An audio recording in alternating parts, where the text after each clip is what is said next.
Hello students, welcome back.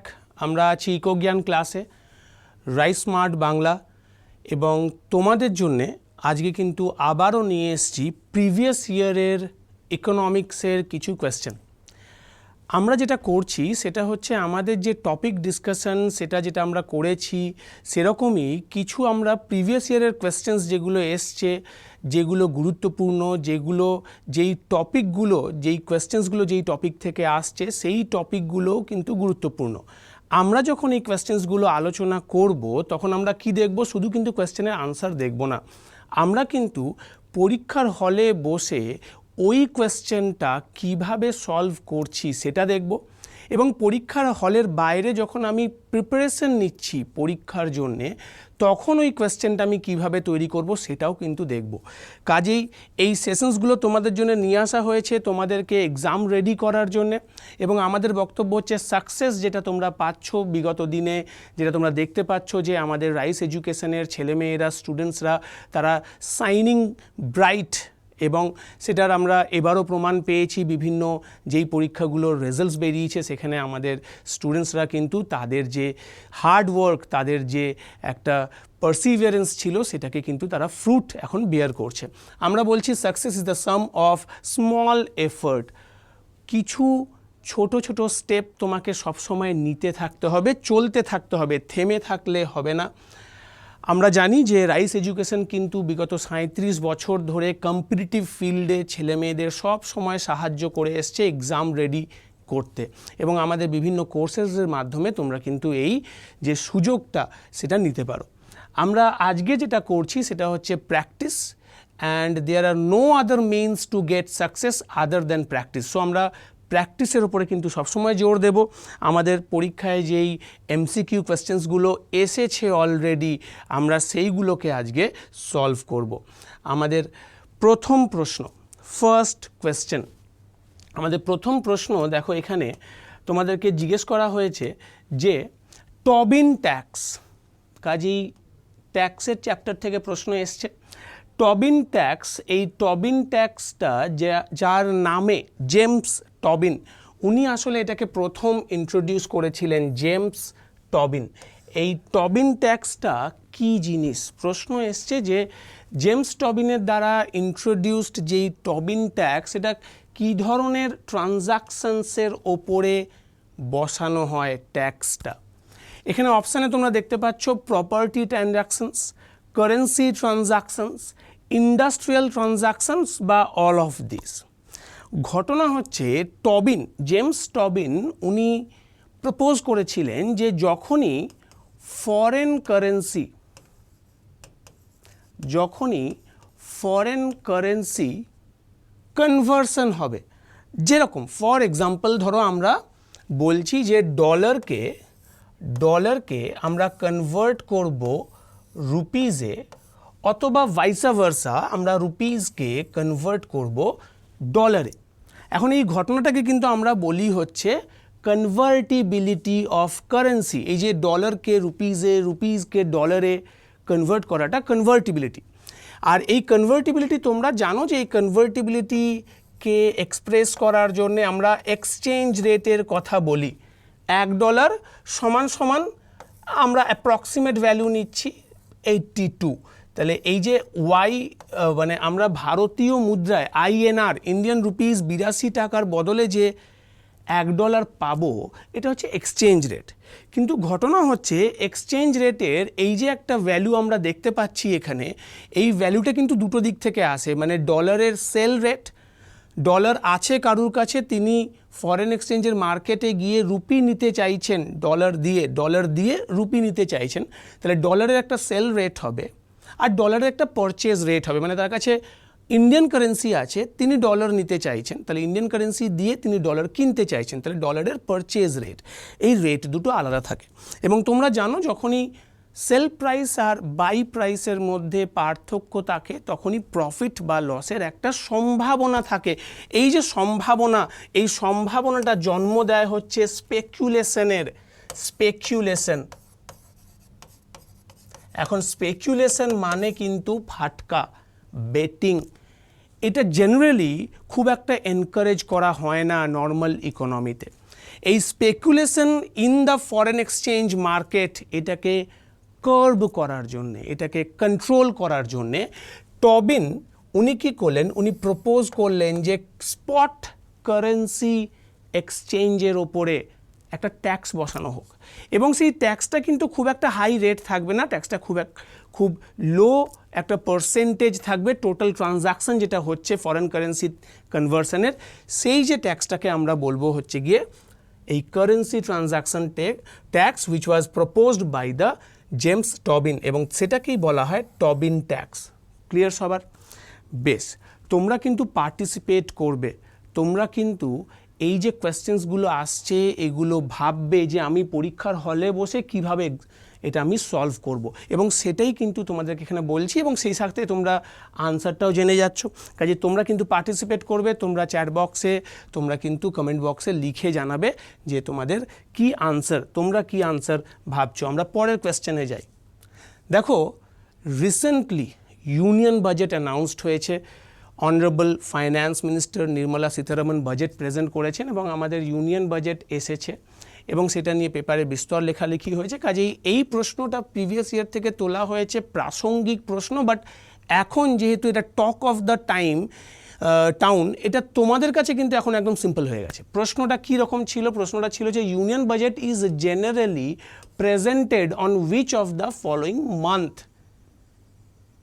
মানে এখন এটা এই প্রশ্নটা এই যে আজকের দিনে দাঁড়িয়ে করাটা প্রত্যেকটি ছেলে মেয়ে কিন্তু এটা তাদের একদম মানে এই প্রশ্নটা আসার সঙ্গে সঙ্গে তাদের পেন চলে যাচ্ছে, হাত চলে যাচ্ছে যে কমেন্ট বক্সে, এবং সেটা কোথায় যাচ্ছে?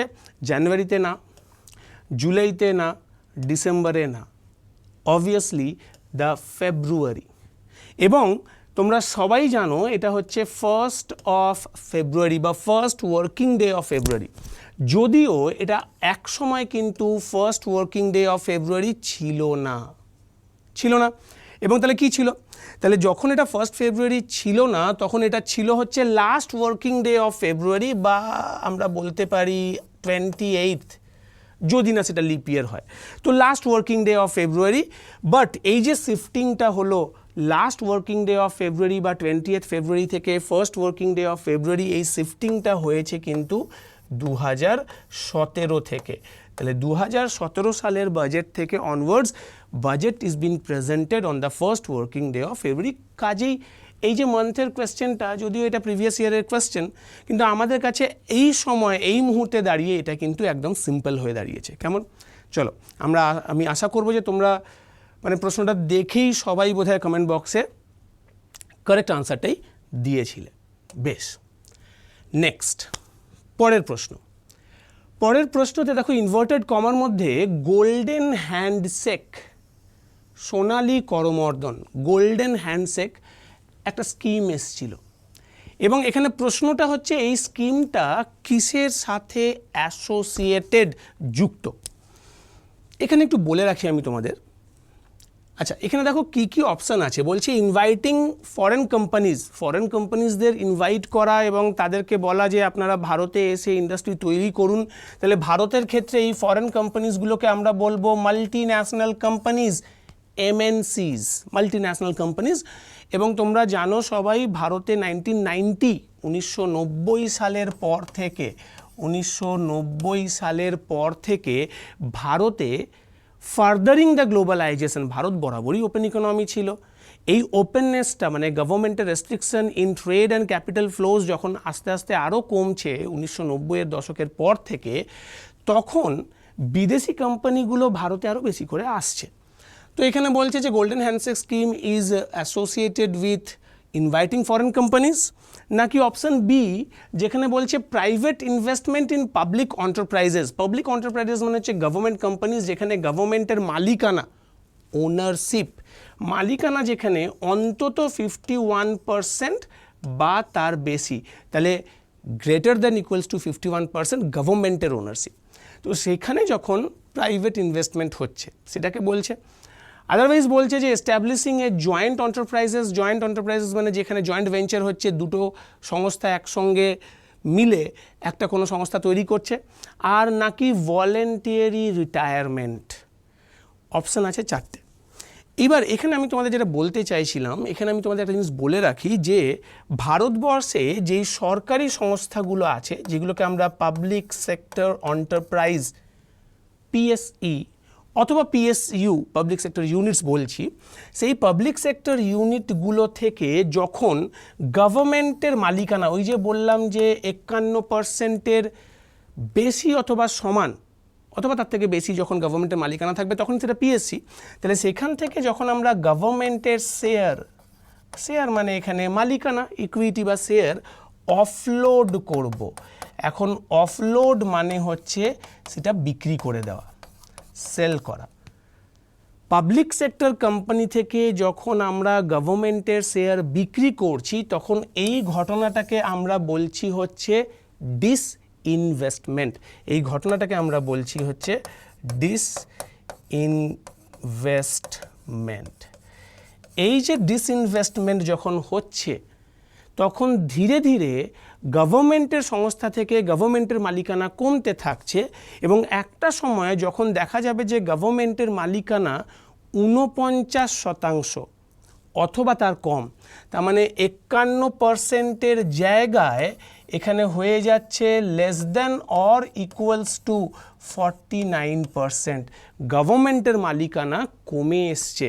তার মানে 51% বা তার বেশি চলে গেছে প্রাইভেটের হাতে, তখনই গভর্নমেন্টের সংস্থাটা হয়ে যায় প্রাইভেট এন্টারপ্রাইজ, তখন এটা হয়ে যায় প্রাইভেট এন্টারপ্রাইজ। এবং এইটাকে আমরা বলি, এই প্রসেসটাকে আমরা বলি প্রাইভেটাইজেশন। যখনই গভর্নমেন্ট সংস্থা প্রাইভেটাইজড হয়ে যাবে মানে সরকারি মালিকানা 49% বা তার নিচে নেমে যাবে এবং সরকারের ওই সংস্থার ওপরে কোনো লিগ্যাল কন্ট্রোলও থাকবে না ম্যানেজমেন্টের ওপরে এবং পুরো ম্যানেজমেন্টটা কন্ট্রোলড হবে প্রাইভেট এন্টারপ্রাইজ দিয়ে, তখন কিন্তু সেখানে এক্সেস ওয়ার্কফোর্স, সরকারি সংস্থায় যে এক্সেস ওয়ার্কফোর্স থাকে প্রাইভেট সংস্থা সেটাকে রাখবে না এবং তখন তারা যেই নীতিটা আনবে সেটাকে বলা হবে গোল্ডেন হ্যান্ডশেক। মানে আপনার কাছে এখনও চাকরির বয়স আছে, চাকরির এখনও আপনার মেয়াদ আছে, কিন্তু আপনাকে বলছে রিটায়ারমেন্ট নিয়ে নিন ভলেন্টারিলি, এবং সেই রিটায়ারমেন্ট যদি আপনি নিয়ে নেন তাহলে আপনাকে লাম্পসাম একটা অ্যামাউন্ট দেওয়া হবে কোম্পানির তরফ থেকে এবং সেই জন্য এটার নাম দেওয়া হলো গোল্ডেন হ্যান্ডশেক।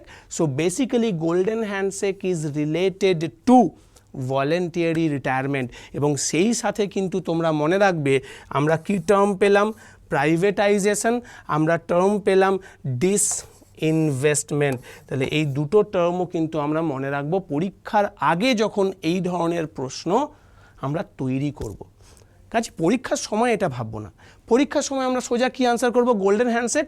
মানে আমরা পড়েছিলাম গোল্ডেন হ্যান্ডশেক কোথায় ছিল, যখন ডিসইনভেস্টমেন্ট হচ্ছিল এবং হতে হতে প্রাইভেটাইজেশন হয়ে গেল, প্রাইভেট কোম্পানি তখন ছাঁটাই করছে, তখন সেটা VRS, golden retirement is related two voluntary retirement scheme, VRS. Clear সবার? চলো, অনেকেই আশা করি আনসার ডি তোমরা দিয়েছিলে কমেন্ট বক্সে। অ্যাপেক্স অর্গানাইজেশন আমরা আগেও দেখেছি। অ্যাপেক্স মানে হচ্ছে শীর্ষ, সর্বোচ্চ। Apex organization for industrial finance. ভারতে শিল্প তৈরি করতে, শিল্প গড়ে তুলতে কোন সংস্থা সর্বোচ্চ সংস্থার কাজ করে? ফর ফাইন্যান্সিং মানে হচ্ছে যেখানে লোন দেওয়া হবে। তাহলে ইন্ডাস্ট্রিয়াল লোনের ক্ষেত্রে কোন সংস্থা সর্বোচ্চ প্রতিষ্ঠান হিসেবে কাজ করে? আগে আমরা অপশান দেখি। অপশানে কি আছে দেখো, অপশানে আইডিবিআই আছে, আরবিআই আছে, আইসিআইসিআই আছে, আইএফসিআই আছে। এখন এই দুটো নামের কথা তোমরা খেয়াল করো, এই দুটো নাম তোমাদের কাছে খুবই পরিচিত। কিভাবে পরিচিত? এরা কিন্তু হচ্ছে প্রাইভেট সেক্টর ব্যাংকস। তোমাদেরকে মনে রাখতে হবে IDBI and ICICI are now currently familiar to us. আমাদের কাছে পরিচিত কিভাবে? আমাদের কাছে পরিচিত হচ্ছে প্রাইভেট সেক্টর ব্যাংকস হিসেবে। কিন্তু এখানে তোমরা মনে রাখবে যে both IDBI and ICICI were once upon a time, একটা সময় তারা কিন্তু ডেভেলপমেন্ট ফাইন্যান্সিয়াল ইনস্টিটিউশনস ছিল। আইডিবিআইকে 2004 সালে এবং আইসিআইসিআইকে 2002 সালে bank, public sector private sector ব্যাংকে চেঞ্জ করা হয়। কাজেই এরা দুজনেই, আইডিবিআই ইন্ডাস্ট্রিকে লোন দিত আর আইসিআইসিআই বিজনেসকে লোন দিত ডিএফআই হিসেবে। কিন্তু পরবর্তীকালে 2004 এবং 2002 সাল থেকে এরা কাজ করছে প্রাইভেট সেক্টর ব্যাংক হিসেবে। কাজে আমাদের এখানে অ্যাপেক্স অর্গানাইজেশন হিসেবে এটাকে আমরা ধরবো না, কেটে দিলাম। তাহলে পড়ে থাকলো কে? পড়ে থাকলো হচ্ছে আরবিআই। আমরা সবাই জানি ভাই, reserve bank of India is our central banking authority, apex monetary authority for India. তাহলে আরবিআইও বাদ। পড়ে থাকলো কি? পড়ে থাকলো আমাদের কাছে হচ্ছে আইএফসিআই। আমরা জানি আইএফসিআই এর একটা স্পেশাল ইনফরমেশন আছে। আইএফসিআই হচ্ছে ভারতের ফার্স্ট ডেভেলপমেন্ট ফাইন্যান্সিয়াল ইনস্টিটিউশন। তাহলে এটাও কিন্তু আমাদের পরীক্ষার জন্যে খুব খুব খুব গুরুত্বপূর্ণ। তাহলে আমরা কি করছি? আমরা এলিমিনেশন করে দিলাম। এলিমিনেশন করে আমরা পাচ্ছি আইএফসিআই, এবং আইএফসিআইয়ের ফুল ফর্ম হচ্ছে industrial finance corporation of India, যেটা কিনা 1948-এ ভারতের প্রথম ডিএফআই হিসেবে এস্টাবলিশড হয়েছিল। এবং এটাকেই আমরা বলতে পারি যে অ্যাপেক্স অর্গানাইজেশন। যদিও প্রশ্নটা যখন প্রিভিয়াস ইয়ারে এসছিল তখন এই প্রশ্নের উত্তরটা কিন্তু আইডিবিআই দেওয়া ছিল, কেন কি সেই সময় 2002 সালের আগে অবধি IDBI was actually operating as the apex institution to give industrial financing. যেহেতু এখন IDBI has been notified as a private sector bank by the RBI, তাই জন্য আমরা আনসার করছি আইএফসিআই। আশা করি সবার কাছে ঘটনাটা ক্লিয়ার। কেমন? তাহলে আগের প্রশ্নটা কিন্তু একটা এক্সাম্পল ছিল, যেখানে আমরা এটা জানতে পারছি যে যখনই আমরা প্রিভিয়াস ইয়ারের কোয়েশ্চেন সলভ করব তখনই আমাদেরকে কারেন্ট অ্যাফেয়ার্স খুব বেশি করে মনে রাখতে হবে। এই যে আইডিবিআই, এটা jointly owned by the government of India and the LICI. ঠিক আছে? কাজেই এগুলো কিন্তু একটু আমাদেরকে খেয়াল রাখতে হবে যখনই আমরা এই ধরনের প্রশ্ন আমরা তৈরি করব পরীক্ষার জন্য। বেশ, চলো নেক্সট কোয়েশ্চেনে চলে আসি। The government of India has established, তৈরি করেছে, গঠন করেছে, কিসের কথা বলছে? নীতি আয়োগ। এখন এই নীতি আয়োগের একটা ফুল ফর্ম আছে। নীতি আয়োগের ফুল ফর্ম হচ্ছে national institution for transforming India. NITI, national institution for transforming India.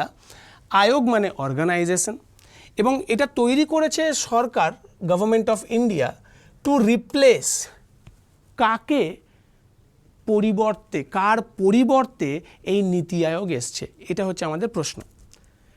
এখন প্রিভিয়াস ইয়ারে এসছে প্ল্যানিং, কিন্তু একটা গুরুত্বপূর্ণ চ্যাপ্টার, 5 ইয়ার প্ল্যানিংস অ্যান্ড নীতি আয়োগ, এবং সেক্ষেত্রে সেই জায়গায় দাঁড়িয়ে কিন্তু এই প্রশ্নটা একটা সিগনিফিকেন্স আছে। এখানে কি কি বলছে? Human right commission, finance commission, law commission, planning commission. Straight forward, not directly related to economics. এখন দেখো, নট ডাইরেক্টলি রিলেটেড, কেন কি আমরা কি বলছি? Economics is a behavioural science, আমরা জানি এটা। কাজে every action which has a economic implication, এটা ইকোনমিক্সের মধ্যে চলে আসবে, এটাও আসবে, কিন্তু ডাইরেক্টলি রিলেটেড না। সেক্ষেত্রে পড়ে থাকছে আমাদের কাছে finance commission are planning commission. আমরা সবাই জানি যে ফাইন্যান্স কমিশন হচ্ছে গিয়ে আর্টিকেল 280, আমাদের ভারতীয় কনস্টিটিউশনের আর্টিকেল 280 অনুযায়ী প্রেসিডেন্ট অফ ইন্ডিয়া ফাইন্যান্স কমিশনকে ফর্ম করবেন, যাতে করে ফেডারেল স্টেট, ভারতের যে একটা যুক্তরাষ্ট্রীয় কাঠামো আছে যেখানে কেন্দ্র সরকারের কর কিভাবে রাজ্যগুলোকে এবং রাজ্যগুলোর মধ্যে বন্টন করা হবে, সেই ব্যবস্থাটা ফাইন্যান্স কমিশন করে দেবে। তাহলে finance commission will not be the answer, কেন কি ফাইন্যান্স কমিশন আমরা জানি এখন 15 ফাইন্যান্স কমিশন চলছে, আবার দেখো কারেন্ট অ্যাফেয়ার্স, তো সেখানে এই রিপ্লেসমেন্টটা ফাইন্যান্স কমিশনের ক্ষেত্রে কিন্তু আমরা শুনিনি। তাহলে আমরা কোথায় শুনেছি? এই রিপ্লেসমেন্টটা আমরা শুনেছি necessarily for the planning commission. আমরা জানি যে গভর্নমেন্ট অফ ইন্ডিয়া 2014 সালে 2014 অগস্ট 2014 অ্যানাউন্সড করছে যে ভারতে প্ল্যানিং কমিশনকে রিপ্লেস করা হবে একটা মডার্ন প্ল্যানিং অর্গানাইজেশন দিয়ে। প্রথমে নামটা বলা হয়েছিল না, পরবর্তীকালে এই নীতি আয়োগের অ্যানাউন্সমেন্ট হলো এবং সেটা এস্টাবলিশড হলো হচ্ছে 1 জানুয়ারি 2015। তাহলে 2015 সালে কিন্তু নীতি আয়োগের অ্যানাউন্সমেন্ট হলো, যদিও আগস্ট 15 প্ল্যানিং কমিশনকে স্ক্র্যাপ করা হয়েছিল। বলা হয়েছিল যে প্ল্যানিং কমিশনের জায়গায় একটা মডার্ন ইনস্টিটিউশন আসবে যারা ভারতে প্ল্যানিং করবে। কাজে আমাদের এই কোয়েশ্চেনটার আনসার যে গভর্নমেন্ট হ্যাজ রিপ্লেসড নীতি আয়োগ উইথ, তাহলে আমাদের আনসার হবে প্ল্যানিং কমিশন। ভারতে বরাবরই প্ল্যানিং ছিল, আগেও ছিল, এখনও আছে। আগে প্ল্যানিং করতো প্ল্যানিং কমিশন, এনডিসির আন্ডারে, এনডিসির সুপারভিশনে, এনডিসির অ্যাপ্রুভাল দেওয়া থাকতো ওই প্ল্যানগুলোতে। এখন যেহেতু প্ল্যানিং কমিশন নেই, সেহেতু ন্যাশনাল ডেভেলপমেন্ট কাউন্সিলও এখন আর থাকছে না। সমস্ত প্ল্যানিং ভারতের জন্য, economic planning, socio economic planning সব কিন্তু নীতি আয়োগের মাধ্যমে হচ্ছে। বেশ, আচ্ছা, নেক্সট কোয়েশ্চেন দেখে নেওয়া যাক। আমাদের পরের প্রশ্ন যেখানে বলছে to increase the oil seed production, তৈলবীজ, to increase the oil seed production কোন রেভলিউশনটা হেল্প করেছিল? Which revolution help to increase the oil seed production? এখন অয়েল সিড, এডিবল অয়েল, তৈলবীজ প্রোডাকশনের জন্য কোন রেভলিউশন এসছে? আমরা জানি white revolution is related to milk and milk product, তাহলে milk and milk product operation flood বলা হয়। মিল্ক অ্যান্ড মিল্ক প্রোডাক্ট বাড়াবার জন্যে যেই রেভলিউশন ভারতে হয়েছিল সেই বিপ্লবকে আমরা বলি হোয়াইট রেভলিউশন। গ্রিন রেভলিউশন আমরা জানি ফুড গ্রেন প্রোডাকশন, মেইনলি প্রথমে হুইট, পরের দিকে rice and then other vegetables, green revolution. আর ব্রাউন রেভলিউশন হচ্ছে, এটা আমরা কোকোয়া, কফি বা কোকোয়া এবং লেদার দুটোর ক্ষেত্রেই ব্যবহার করতে পারি। তাহলে পড়ে থাকলো হচ্ছে yellow revolution refers to the revolution, যেই বিপ্লবটার মাধ্যমে আমরা তৈলবীজের উৎপাদন বাড়াতে সক্ষম হয়েছি। So our answer will be the yellow revolution. তাহলে এই ইয়েলো রেভলিউশনের মাধ্যমে কিন্তু আমরা অয়েল সিড প্রোডাকশানের বৃদ্ধি করতে আমরা সক্ষম হয়েছি এবং এই ধরনের রেভলিউশন থেকে কিন্তু প্রশ্ন তোমরা আশা করবে। কেমন? এগ্রিকালচার একটা important part of Indian economy এবং সেখান থেকে আমরা প্রশ্ন পাচ্ছি বিভিন্ন ধরনের রেভলিউশন যেগুলো হয়েছিল, হোয়াইট রেভলিউশন বা অপারেশন ফ্লাড, আমরা গ্রিন রেভলিউশন দেখেছি, এভারগ্রিন রেভলিউশন দেখেছি এবং তারপরে আমরা ব্রাউন রেভলিউশন ছাড়াও আরও অনেক ধরনের রেভলিউশনস আমরা দেখেছি। চলো নেক্সট প্রশ্নেতে আসা যাক। নাবার্ড, এখানে বলছে নাবার্ড ওয়াজ এস্টাবলিশড, কবে সেট আপ হয়েছিল? নাবার্ড ওয়াজ এস্টাবলিশড দিয়ে এখানে দেখো সাল দেয়নি, তার মানে কী করতে চেয়েছে? NABARD was established in which year, এটা একটা কমন কোয়েশ্চেন, কিন্তু সেই কোয়েশ্চেনের সাথে দেখো 5 ইয়ার প্ল্যানকে আমরা কি করেছি? পাঞ্চ করেছে। আমাদের যে প্রিভিয়াস ইয়ারের কোয়েশ্চেন সেখানে তাহলে দেখতে চাইছে যে স্টুডেন্ট 5 ইয়ার প্ল্যানও পড়েছে কিনা আর এই স্ট্যাটিক জিকেটাও সে জানে কিনা যে নাবার্ড কবে তৈরি হয়েছে। এবং দেখো আমি তোমাদের আগেও বললাম যে প্ল্যানিং ভারতের ক্ষেত্রে কিন্তু একটা গুরুত্বপূর্ণ জায়গা এবং কম্পিটিটিভ এক্সামে প্ল্যানিংয়ের পার্টটা একটা ইম্পর্টেন্ট পার্ট। নাবার্ডের ফুল ফর্ম হচ্ছে national bank for agriculture and rural development, national bank for agriculture and rural development, যেটা কিনা অ্যাপেক্স, সর্বোচ্চ apex refinancing agency. Apex refinancing মানে হচ্ছে শীর্ষ এবং রিফাইন্যান্সিং মানে হচ্ছে যে সরাসরি ঋণ দেয় না।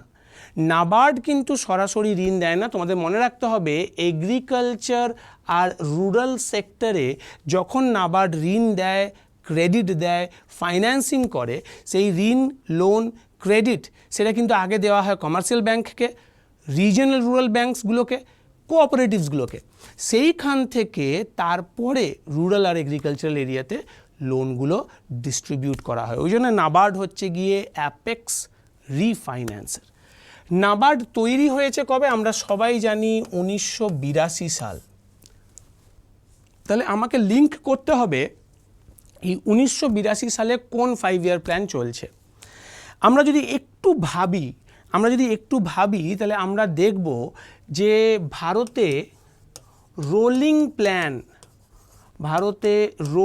প্ল্যান এটা আসছে কবে? এই রোলিং প্ল্যান আসছে ভারতে 1978 থেকে 1980। এইটাকে বলা হয় রোলিং প্ল্যান পিরিয়ড। এই রোলিং প্ল্যান পিরিয়ডটা শেষ হওয়ার পরেই যেই প্ল্যান আসছে সেই প্ল্যানটা হচ্ছে 1980 থেকে 85, এবং এই 1980 থেকে 85-র মধ্যেই কিন্তু 1982। 1980 থেকে 85 আমরা জানি 6th 5 ইয়ার প্ল্যানের ডিউরেশন, কেন কি রোলিং প্ল্যান যখন ভারতে আসছে তখন 5th 5 ইয়ার প্ল্যানটা চলছিল। অ্যান্ড তোমরা জানো সেই গল্প যে কংগ্রেস পড়ে যাচ্ছে, কংগ্রেসের সরকার ভেঙে যাচ্ছে এবং জনতা পার্টির সরকার আসছে গভর্নমেন্টে, এবং অল দ্যাট থিংস, যার জন্য রোলিং প্ল্যান জনতা গভর্নমেন্ট ইমপ্লিমেন্ট করছে। কিন্তু আবার জনতা গভর্নমেন্ট ফল করছে, কংগ্রেস ফিরে আসছে, and the 6th 5 year plan 1980 থেকে 85। তাহলে আমাদের আনসার হয়ে যাবে 6th 5 ইয়ার প্ল্যান। খুব ইম্পর্টেন্ট, প্ল্যানিংটা কিন্তু মন দিয়ে পড়তে হবে, প্রচুর প্রশ্ন প্ল্যানিং থেকে আমরা পাই। চলো, আশা করি সবাই বুঝতে পেরেছো যে কিভাবে প্রশ্নের উত্তরগুলো করছি, এবং তার থেকেও বড় কথা প্রশ্নটা পরীক্ষার সময় পড়ার জন্যে কিভাবে রেডি করছি। চলো নেক্সট, পরের প্রশ্ন। আচ্ছা, কি দিয়ে দিয়েছে এখানে? Jam Trinity refers to the government of India's initiative to plug the leakage, কোথাও থেকে টাকা বেরিয়ে যাচ্ছে, and to deliver the direct benefits to India's poor in form of direct subsidy transfer। কথাটা এরকম যে গভর্নমেন্ট কিছু মানিটারি বেনিফিটস দিয়ে থাকেন, সেই মানিটারি বেনিফিটসগুলো যারা পাচ্ছেন তাদেরকে আমরা বলছি বেনিফিশিয়ারিজ। এখন কি হয়, গভর্নমেন্ট যখন এই মানিটারি বেনিফিটসগুলো ক্যাশে দিচ্ছিলেন, হতে পারে এরকম যে কিছু সমস্যার জন্যে যার পাওয়ার কথা সেই বেনিফিটটা বেনিফিশিয়ারি তিনি হয়তো পাচ্ছেন না বা পুরোটা পাচ্ছেন না। তো সেইটা আটকাবার জন্যে গভর্নমেন্ট কী করছে, চেষ্টা করছে যে এই আর্থিক বেনিফিটটা, ক্যাশ বেনিফিটটা যেন গভর্নমেন্ট সরাসরি দিয়ে দিতে পারে। কোথায় দেবে তাহলে? ওই বেনিফিশিয়ারির অ্যাকাউন্টে। তাহলে সেটা দেওয়ার জন্যে গভর্নমেন্ট যেই প্রসেসটা নিচ্ছে সেটাকে বলা হচ্ছে জ্যাম ট্রিনিটি। এই প্রত্যেকটা লেটারের কিন্তু একটা করে সিগনিফিকেন্স আছে। যে ফর হচ্ছে জনধন মানে হচ্ছে যেটাকে আমরা basic savings bank deposit account বলছি, basic savings bank deposit account, BSBD account, zero balance account, সেই প্রাইম মিনিস্টার জনধন অ্যাকাউন্টের জনধনের যে, আধার নম্বরের এ, আর ওই পরিবারের, যেই পরিবারের ওই ব্যাঙ্ক অ্যাকাউন্টটা হবে ওই পরিবারের একটা mobile number, valid current mobile number. এই যে এম, এই ব্যাংকে টাকা পাঠানোর জন্যে প্রাইম মিনিস্টার জনধন অ্যাকাউন্ট, সেই অ্যাকাউন্টটা খোলা হবে শুধুমাত্র আধার ভেরিফিকেশন করে, এবং সেই অ্যাকাউন্টের সাথে লিঙ্ক থাকবে বেনিফিশিয়ারির পরিবারের একটা মোবাইল নাম্বার। এইটাকে বলা হচ্ছে জ্যাম ট্রিনিটি, এবং এটার মাধ্যমে সরকার চেষ্টা করেছে যে যারা বেনিফিশিয়ারি সরকারি ক্যাশ পেমেন্টের মানিটারি বেনিফিটসগুলোর, সেগুলো যাতে তাদের সরাসরি অ্যাকাউন্টে ক্রেডিট করা যায়, যাতে করে কোনো রকমের লিকেজ না হয়, পুরো টাকাটাই তিনি পেয়ে যান, বেনিফিশিয়ারি পেয়ে যান। কাজেই JAM trinity refers to Jan Dhan account এবং আধার নাম্বার আর mobile number of the account holder. এই তিনটে লিঙ্কেজকে বলা হচ্ছে ট্রিনিটি, ত্রিফলা। কেমন? চলো, আচ্ছা, পরের প্রশ্ন।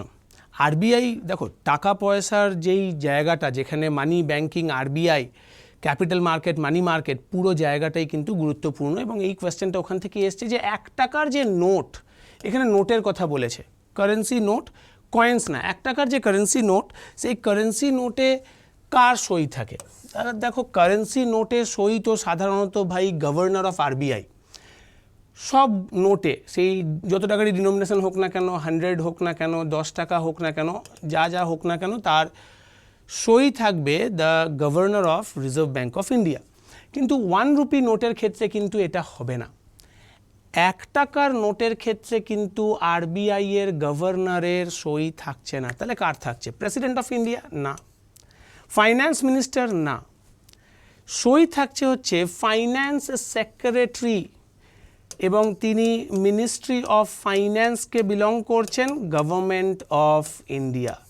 তাহলে দ্য সিগনেচার যেটা আমরা দেখতে পাই 1 টাকার কাগজের নোটে, সেই সিগনেচারটা হবে তৎকালীন, যেই সময় নোটটা প্রিন্টেড হয়েছে, তৎকালীন finance secretary, ministry of finance, government of India. এটা কিন্তু মাথায় রাখবে। বাকি সমস্ত নোট, 1 টাকার নোট ছাড়া বাকি সমস্ত নোটে কিন্তু গভর্নর অফ আরবিআই এর সিগনেচার থাকবে, নোটের ডিনোমিনেশন যাই হোক না কেন, 1 টাকা ছাড়া। ক্লিয়ার সবার? বেশ, চলো নেক্সট কোয়েশ্চেন। নেক্সট কোয়েশ্চেন দেখবো আমরা। দেখো এটা বলছে India is said to be in the second stage of demographic transition. তাহলে এই ডেমোগ্রাফি কথাটার মানে কি, আর এই সেকেন্ড স্টেজটাই বা কোথা থেকে এলো? ডেমোগ্রাফি মানে হচ্ছে স্টাডি রিলেটেড টু পপুলেশন। তাহলে পপুলেশনের কম্পোজিশন এবং সেই গঠনের যে পড়াশোনা, সেই পড়াশোনা সংক্রান্ত যেই স্টাডি, সেটাকে আমরা বলছি ডেমোগ্রাফিক স্টাডি। ডেমোগ্রাফিক ট্রানজিশন কি? ডেমোগ্রাফিক ট্রানজিশন মানে হচ্ছে কোনো একটা অর্থনীতি, কোনো একটা region high birth rate and death rate, দুটোই high birth rate and high death rate, সেখান থেকে সে মুভ করছে, সে সরে সরে আসছে যত দিন যাচ্ছে, অনেক সময় ধরে। এখানে সময়কালটা কিন্তু অনেক বড় থাকে, অনেক সময় ধরে, এবং সেই হাই বার্থ রেট আর ডেথ রেট থেকে সে সরে সরে আসছে এবং এসে কোথায় আসতে চাইছে? Low birth rate and low death rate. তার মানে যখন একটা কোনো অঞ্চল, একটা কোনো অর্থনীতি হাই বার্থ রেট এবং হাই ডেথ রেট থেকে সময়ের সাথে সাথে সে মুভ করছে একটা এমন এনভায়রনমেন্ট, এমন একটা সিচুয়েশন যেখানে বার্থ রেটও লো হবে, ডেথ রেটও লো হবে, সেইটাকে আমরা বলছি ডেমোগ্রাফিক ট্রানজিশন। বোঝা গেল? এই যে মুভমেন্টটা জেনারেলি বলা হয় 3টে স্টেজ দিয়ে হয়। স্টেজ 1 যেখানে both birth rate and death rate are high. এখান থেকে আসবে হচ্ছে স্টেজ 2। স্টেজ 2তে কি হবে? বার্থ রেটটা হাই থাকবে, কিন্তু ডেথ রেটটা ফল করবে, ডেথ রেটটা কমতে থাকবে, এবং বার্থ রেট আর ডেথ রেটের মধ্যে একটা বড় গ্যাপ তৈরি হবে। কেমন? আচ্ছা, বার্থ রেট আর ডেথ রেট কি? শিশু জন্মানোর হার আর মানুষের মৃত্যুর হার, বার্থ রেট আর ডেথ রেট। এবার এই স্টেজ 2 থেকে আসবে স্টেজ 3। স্টেজ 3তে কি হবে? স্টেজ 3তে বার্থ রেটটাও ফল করবে এবং ডেথ রেটটাও ফল করবে, এবং ওই বার্থ রেট আর ডেথ রেটের মধ্যে যে গ্যাপটা ছিল, সেই গ্যাপটা কমতে থাকবে। কেমন?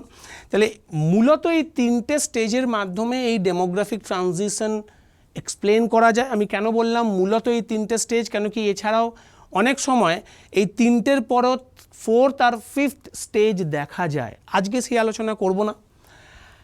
এখানে প্রশ্ন বলছে যে ভারতকে বলা হচ্ছে, ভারত আছে হচ্ছে সেকেন্ড স্টেজ। তাহলে সেকেন্ড স্টেজ কোনটা? The stage of birth rate high but death rate falling.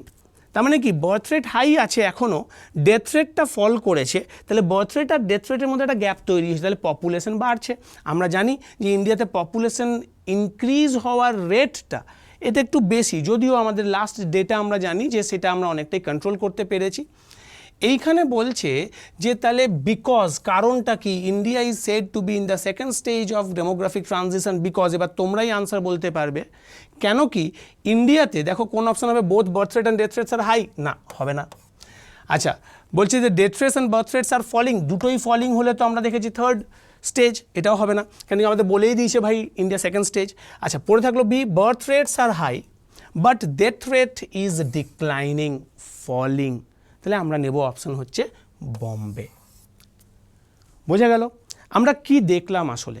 দেখো, আমরা শুধু কোয়েশ্চেনের আনসার করব না, কোয়েশ্চেনের আনসার করার সাথে সাথে সেই কোয়েশ্চেনটা কিভাবে আনসার করব, এবং তার থেকেও বড় কথা, যখন প্রিপারেশন নেব তখন কোয়েশ্চেনটা কিভাবে প্রিপেয়ার করব, আমাদের দেখার উদ্দেশ্য কিন্তু সেটা হবে। এবং এই সমস্ত যেই ক্লাসগুলো, শুধু ইকোজ্ঞান না, ইকোনমিক্সের না, এই সমস্ত যেই ক্লাসগুলো আমরা তোমাদের জন্য নিয়ে আসছি, সেই ক্লাসগুলো তোমরা কোথায় পাবে না, সিম্পলি গুগল প্লে স্টোরে যাবে এবং প্লে স্টোর থেকে রাইস স্মার্ট বাংলার চ্যানেলটাকে সাবস্ক্রাইব করবে, ডাউনলোড করে নেবে, সাবস্ক্রাইব করে রাখবে, এবং যাতে করে যখনই এই চ্যানেলে তোমাদের কোনো ধরনের ভিডিও পোস্ট হচ্ছে, তোমাদের কম্পিটিটিভ এক্সামে তথ্যের জন্যে, কম্পিটিটিভ এক্সামের তোমাদের সমস্ত সাহায্যের জন্যে তোমার কাছে যাতে নোটিফিকেশানটা আগে যায়, এবং শুধু তাই নয়, বন্ধুরাও যাতে তার বেনিফিট পায়, তার জন্য তোমরা কি করবে, এটাকে শেয়ার করবে, এবং অবশ্যই তার সাথে কমেন্ট করে জানাবে যে তোমাদের সেশন কেমন লাগছে, তোমাদের আর কি কি প্রয়োজন, কি ধরনের ক্লাস প্রয়োজন, কেমন। আশা করি সবাই সুস্থ আছো, সুস্থ থাকবে, পড়াশোনা করবে, এবং সব সময় মনে রাখবে টুগেদার উই সাকসেস।